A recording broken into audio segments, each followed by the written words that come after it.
Hello everyone, my name is Jesse, And my name's Eric. and this is our Bioware lab. We will be diving straight into our lab's presentation, and we hope you'll enjoy and find it formative. First, we'll be given an introduction to our project. The purpose of this project was to physically observe and investigate different brands of the same type of product. Students were to test these products scientifically and come to a conclusion which brand was the most effective at completing a certain task. The topic of this specific experiment was comparing the ability of iPhones against Samsung phones. This information is to be deduced by using a scientific procedure. Here are some of the key terms that are necessary to understand our presentation. Benchmark. Benchmarks are a way to assess a device's effectiveness. A benchmark runs a series of tests of various categories that test the device's performance. Specifications. Specifications, or specs for short, specify the device's characteristics, which include 1. Hardware, which is the hardware of a device is a machine and building blocks that allows the device to function. Example of a phone's hardware specifications could be storage. Some of the hardware specifications we'll be talking about are CPU, which is the central processing unit. It is the brain of the phone and not only performs calculations, but also communicates with other parts of the device. The GPU, or the graphics processing unit for short, is in charge of the graphics and rendering abilities of the device. Storage. There are two types of storage in a phone. The first is the SD card, which acts as the phone's long-term storage, but is not very fast. The second is RAM, which can't hold very much, but is many times faster than an SD card. The phones we'll be analyzing will have both these storage components. Finally, software. The software of a device is the code and program that allows the device to function. An example of a phone's software specifications could be iOS 14. Now, we will be moving on to the materials used in this project. In the material list, we use two phones, the Samsung Galaxy S6 Edge and the iPhone 6s. We also have the micro USB charger for the Samsung and the lightning charger for the iPhone. A 30-watt power brick was included to power both phones. And lastly, we also used 3 different benchmarks of software to assess the device's performance. The 3 being AIM22 benchmark, Speed Test by Alcala, and Google Chrome. We'll not talk about the specific device specifications of the two phones. The device specifications of the iPhone 6s are as follows. The dimensions of the phones is 5.44 by 2.64 by 0.25 inches, and it weighs 5.04 ounces. The back-facing camera is 12 megapixels, while the user-facing camera is 5 megapixels. The iPhone has an average battery life of 11 hours. Its storage ranges from 16 to 128 gigabytes. The iPhone CPU is the Apple A9 system on chip, which is a 64-bit chip that runs at 1.5 gigahertz, and it includes 2 gigabytes of RAM, and its GPU is the PowerVR GT7600, the fastest smartphone GPU at its time. The phone was released in 2015 for $650 US. The device specifications of the Samsung Galaxy S6 Edge Plus are as follows. The dimension of the phone is 6.08 by 2.98 by 0.27 inches, and it weighs 5.4 ounces. The back-facing camera is 16 megapixels, while the front-facing camera is 5 megapixels. The Samsung has an average battery life of 14 to 18 hours, and its storage ranges from 32 to 128 gigabytes. The phone's CPU is a Samsung Exynos 7420 Octa, which is a 64-bit chip that runs at 2.1 gigahertz. It includes 3 gigabytes of RAM, and its GPU is the Mali T760 MPS. Although the GPU was the best model in early 2015, it was surpassed by Apple's A8 GPU. The phone was released in 2015 for $750 USD. We will now be talking about the procedure that was conducted for our experiment. First, both phones were wiped and resetted. Next, only Wi-Fi and Bluetooth were turned on, and location services were turned off as well. We then logged into an iCloud/Google account and installed the benchmark apps we were planning on using. Before we tested, we made sure that not only were the phones at 100%, but were also charging and plugged into a portable charger.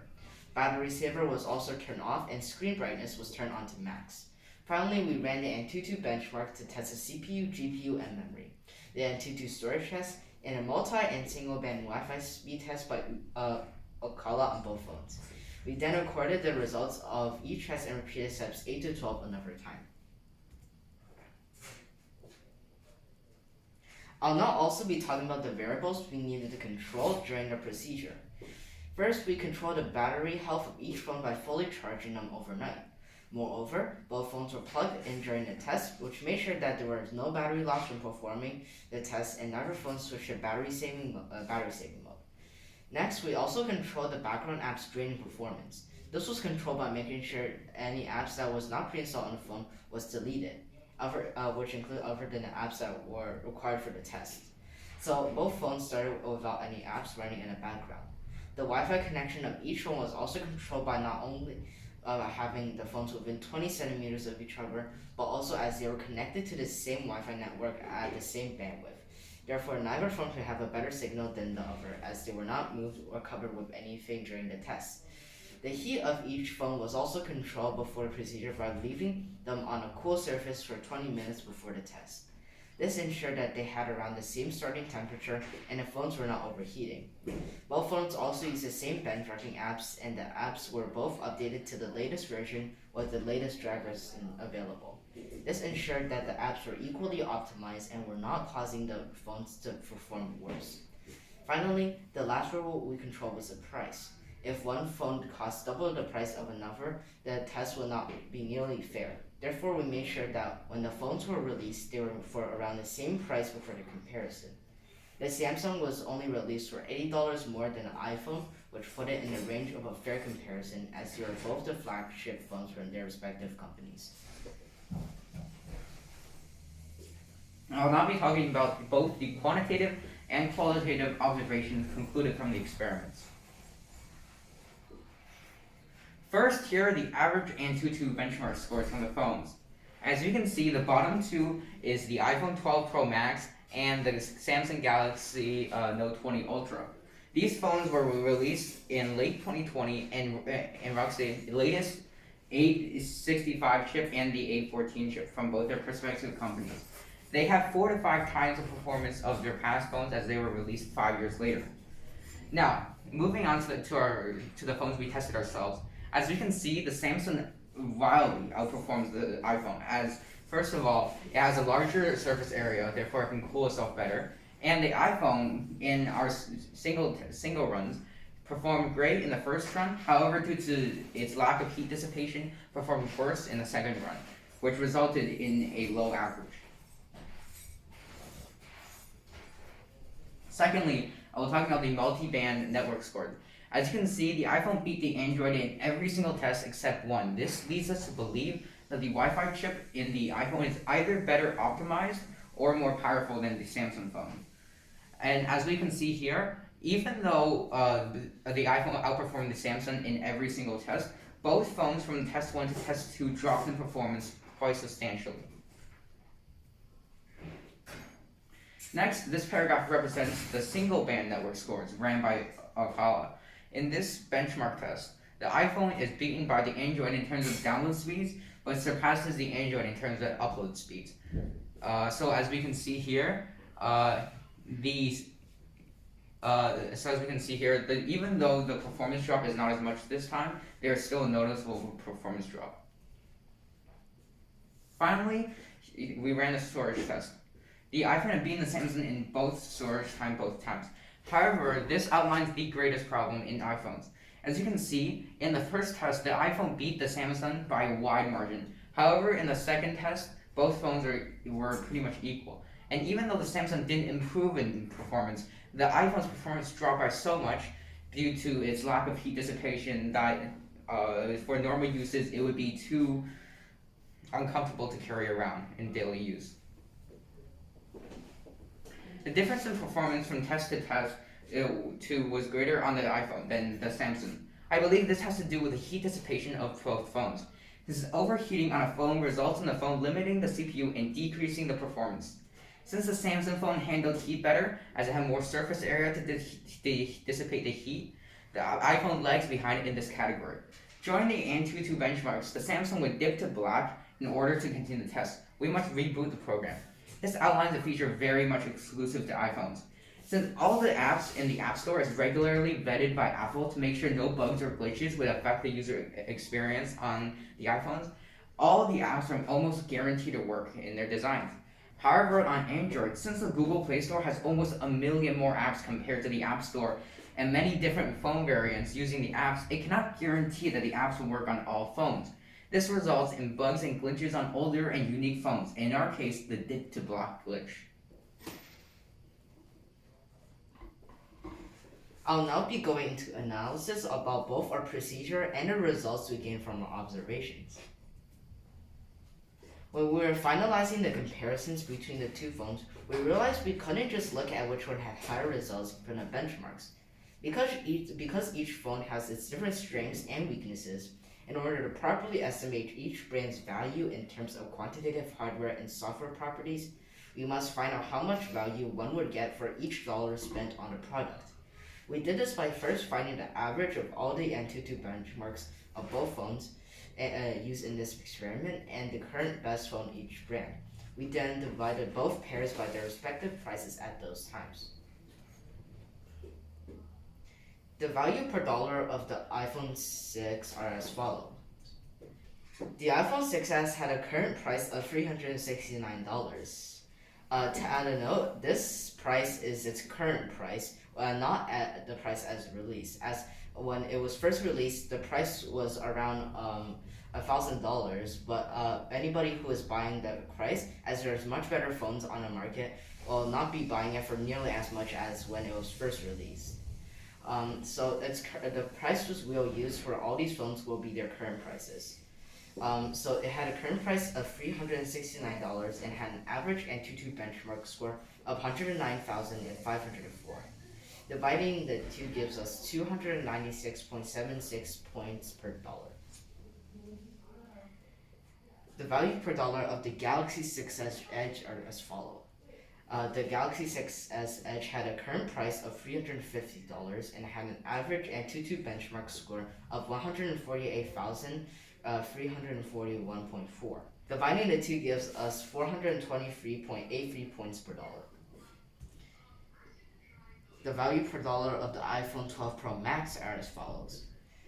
The iPhone 12 Pro Max has a current price of $1,549 and had an average AnTuTu benchmark score of 638,841. For this price, the iPhone 12 Pro Max's price, it was released very recently, and its performance and specification is almost 4 to 5 times as much as the iPhone 6s is. So therefore, it has an extremely high price. Dividing the two gives us 412.42 points per dollar. Finally, the value per dollar of the Galaxy Note 20 Ultra are as follows. The Galaxy Note 20 Ultra has a current price of $1,558 and had an average AnTuTu benchmark score of 603,352. Dividing the two gives us 387.26 points per dollar. As you can see from this graph, the Galaxy 6 Edge actually had the most worth in terms of value per dollar. While the other phones produced much better results, their current price is almost 3 times higher than the 6 Edge and the Galaxy. We can also notice that in terms of just the score produced by AnTuTu benchmark, the iPhone 6 pales in comparison to the other devices. In our hypothesis, we stated that the Samsung phone will most likely win performance tests due to its raw performance gains, and its larger surface area and minimal bloatware. In our test, we noticed that indeed the Samsung Galaxy S6 Edge wins by quite a large margin compared to the iPhone 6s, as it does not drop in performance over long durations of times, and it puts up better results from the get-go. However, categories where the iPhone 6s did outperform the S6 Edge was in the multi-band network test and the storage speeds. This is because, unlike Samsung, Apple designs their chips in-house, meaning every component can be tuned specifically for each model of that Apple produces. Meanwhile, Samsung has to outsource their chips, which sacrifices efficiency. In the CPU and GPU test, Samsung compensates for this by sheer raw performance. However, you cannot put more raw performance into a network and storage cards without redesigning the architecture. Even though Apple took the lead in these categories, the significant drop in performance in long durations outlines the number one problem in the iPhone 6s. They do not dissipate heat fast enough. So when you are using the phone for long periods at a time, the performance decreases significantly.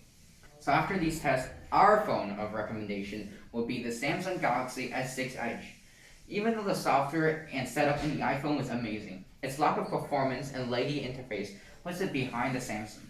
The only time the iPhone would be recommended by us would be for the first-time smartphone users that just want a simple experience and do not look for extreme performance.